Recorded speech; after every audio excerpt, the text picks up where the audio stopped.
Good morning, everyone. Sorry for a little delay there. We had a small technical difficulty. So we'll wait another minute or two as people are coming in.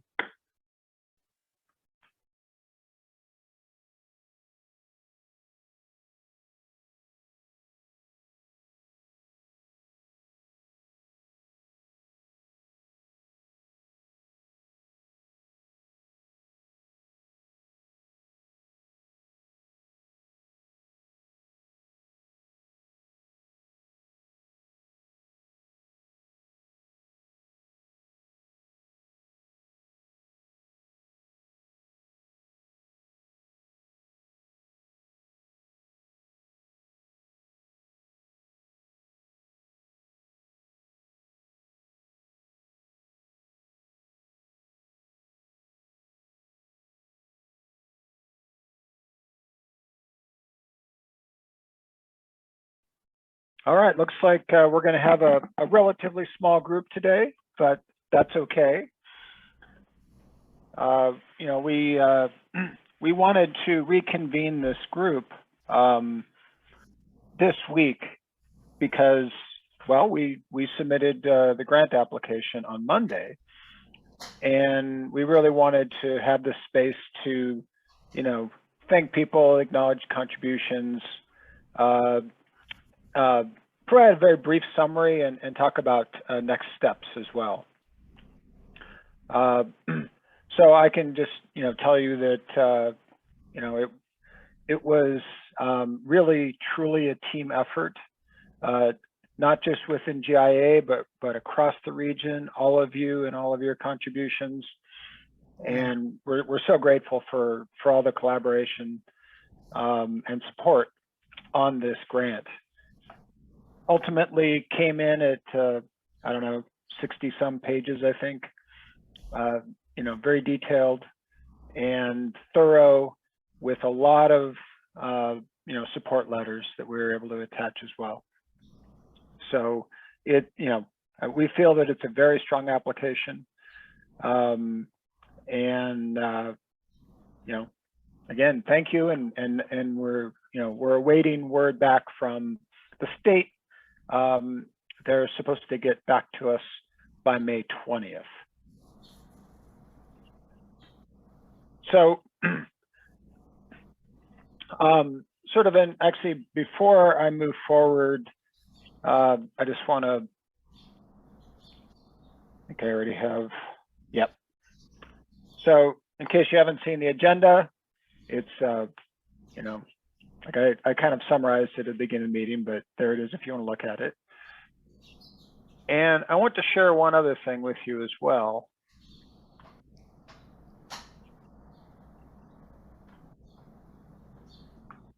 This that I just put in the chat is a document that that Jake, our Director of Communications, has been compiling as we've gone through this process of developing the application and reaching out to partners. And this is really, you know, this says a lot right here.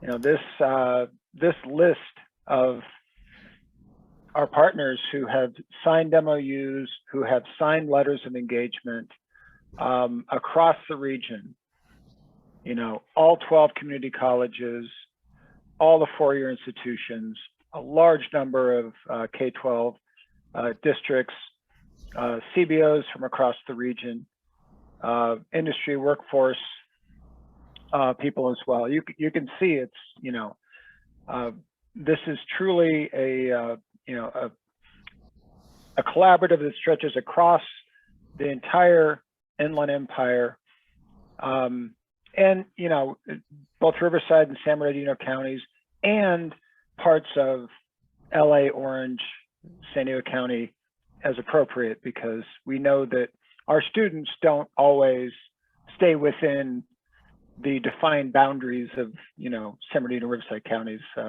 You know, so we have some partners on the, you know, the edges of the other counties as well that have been very, very helpful, very supportive in this process as well.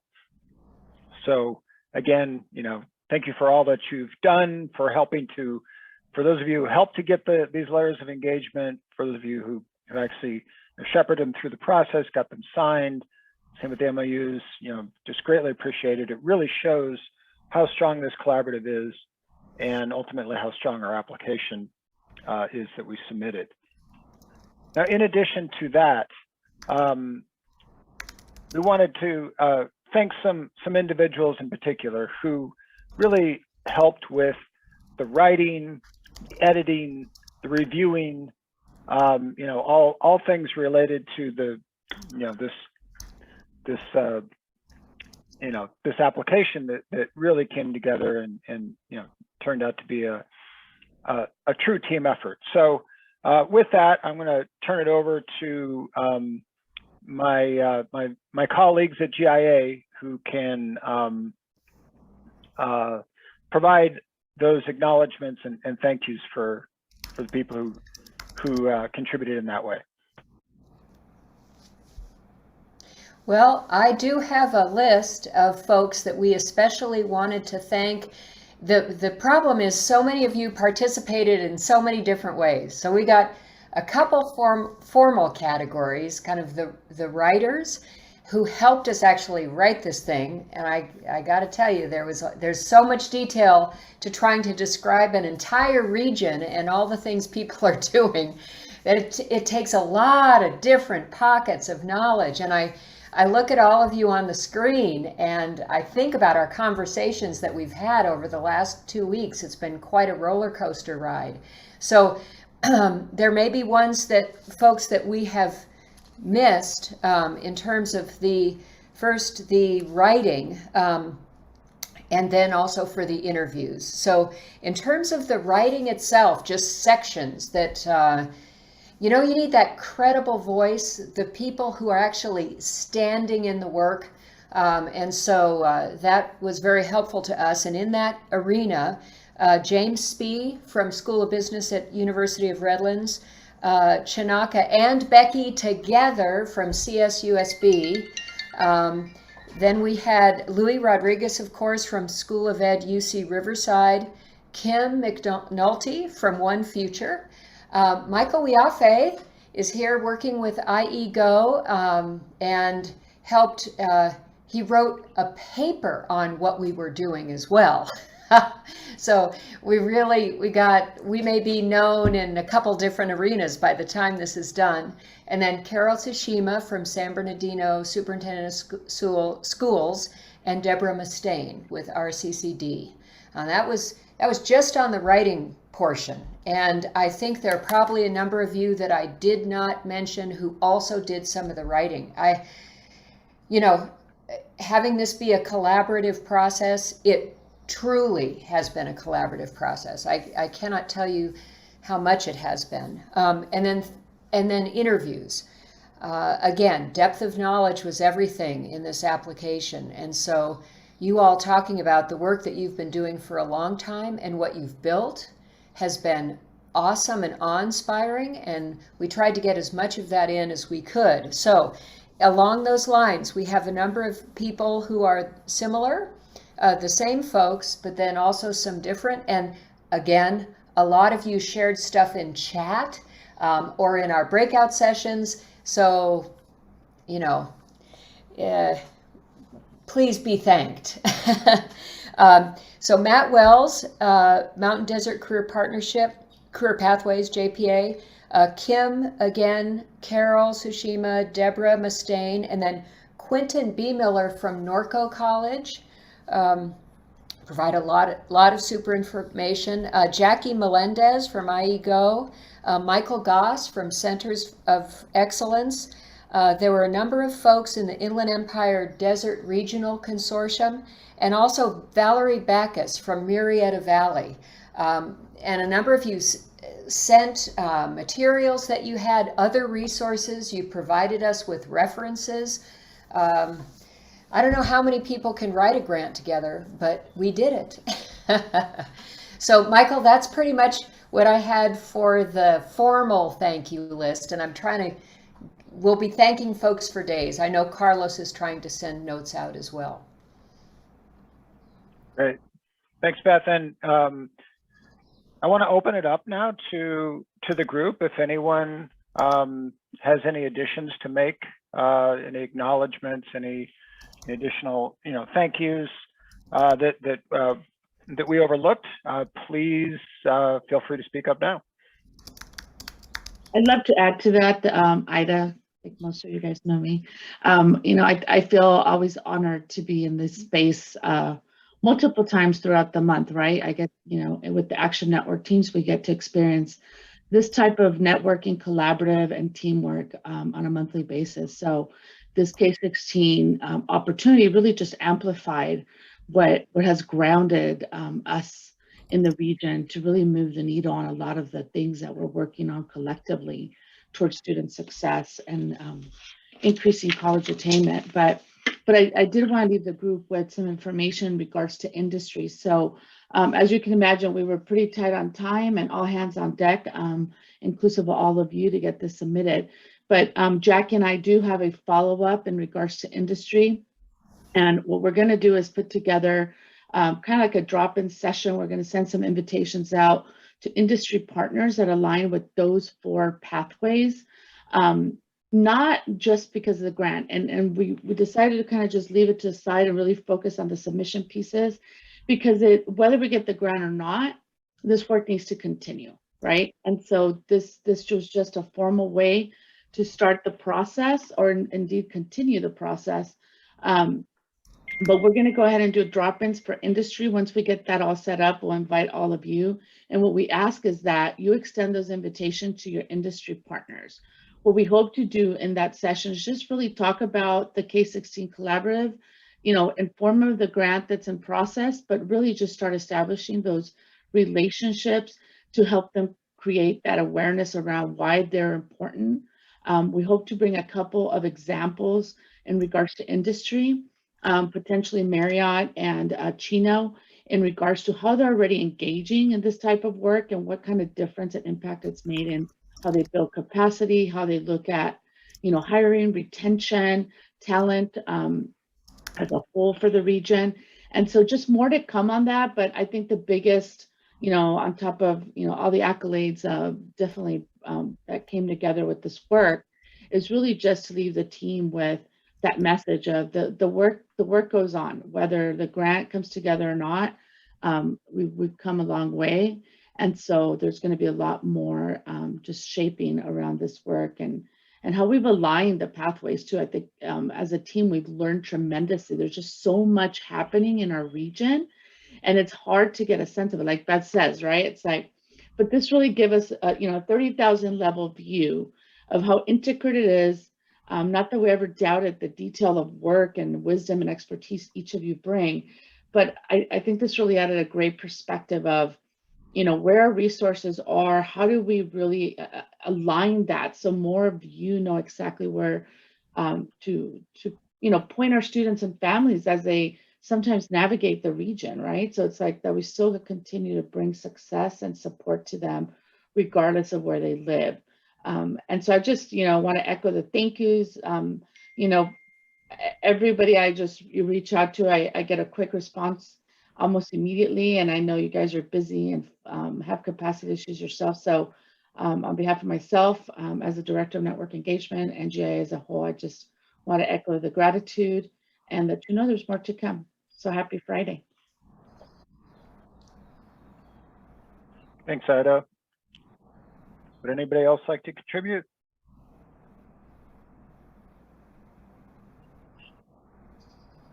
Okay. So I'm going to move on to just a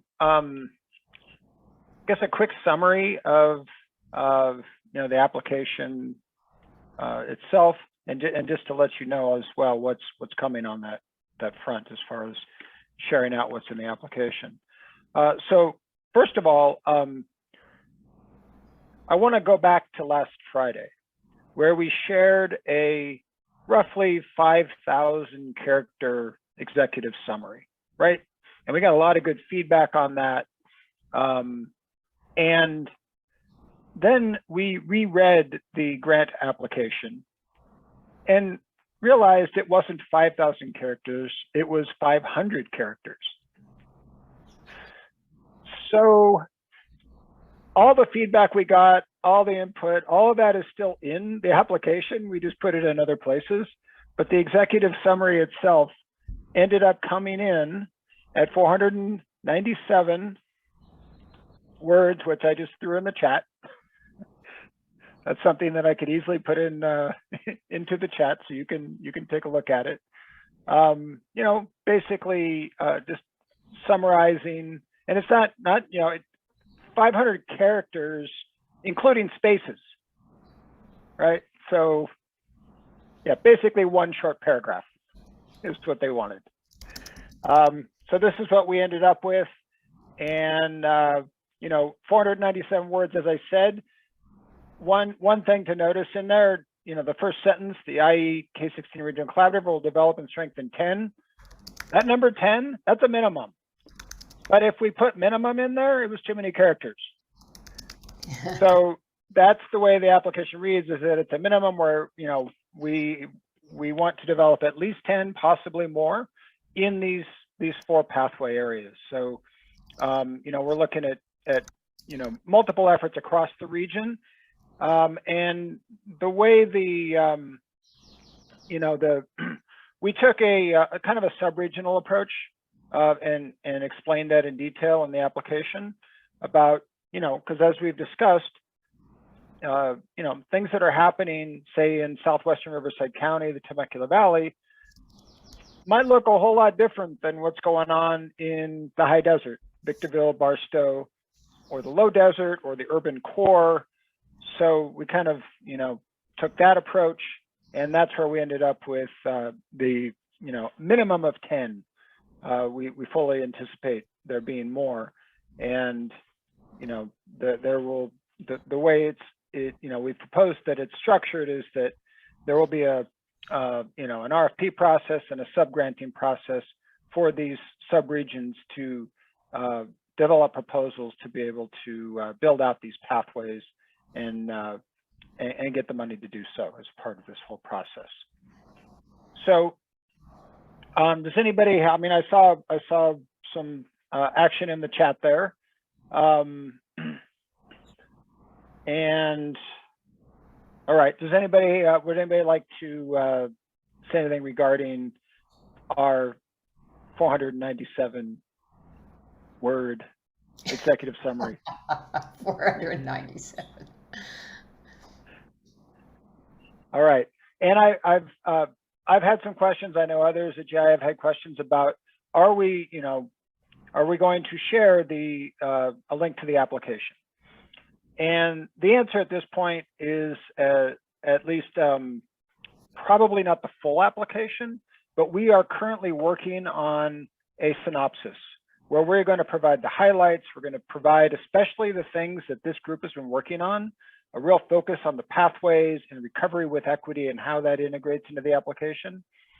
And you know, there may come a time after the state gets back to us that we're able to share more. But you know, if you've worked in the grant world before, it's a pretty rare thing that full applications are shared, especially when it's a competitive grant with the potential for future funding, you know, down the line. But we do want to honor all of your contributions and participation, and so we are going to, we're in the process of it right now, of developing or writing up a synopsis that we will share through email with everybody next week. And of course, we're open to questions. Once you see that synopsis, if you have questions, you want us to you know, explain something or provide a little more detail, we're happy to do that.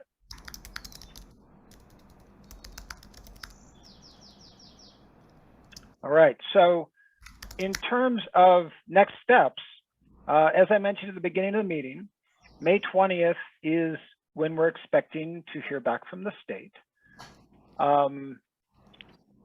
And you know, we're not entirely sure what that feedback is going to look like at this point, because you know, I think as most or all of you know, there were more than one application submitted for our region.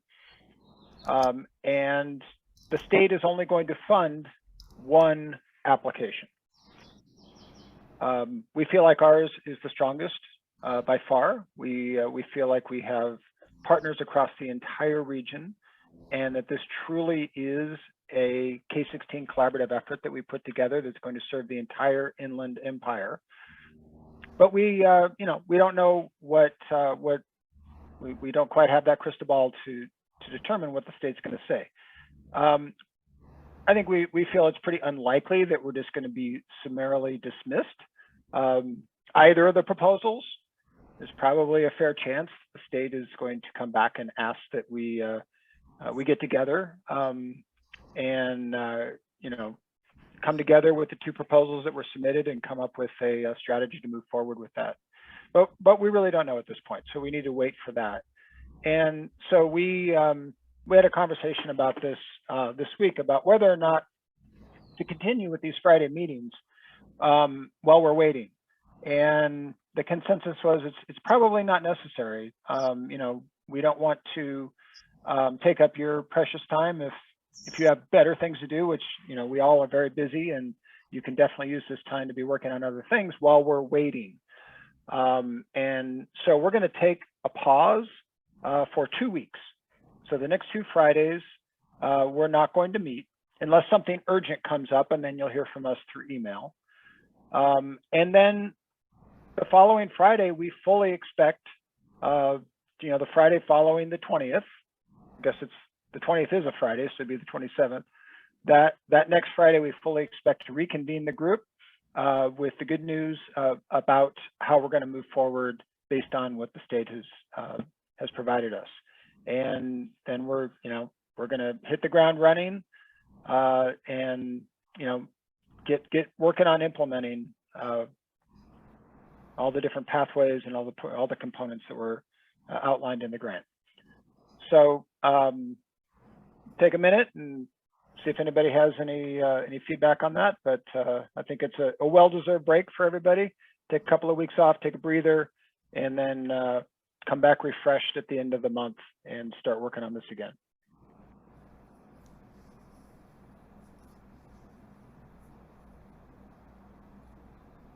All right.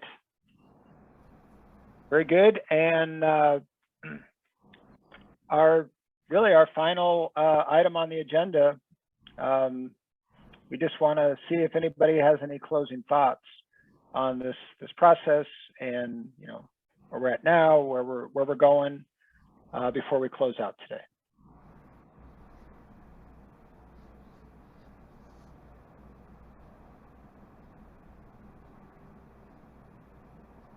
Anything else from my colleagues at GIA?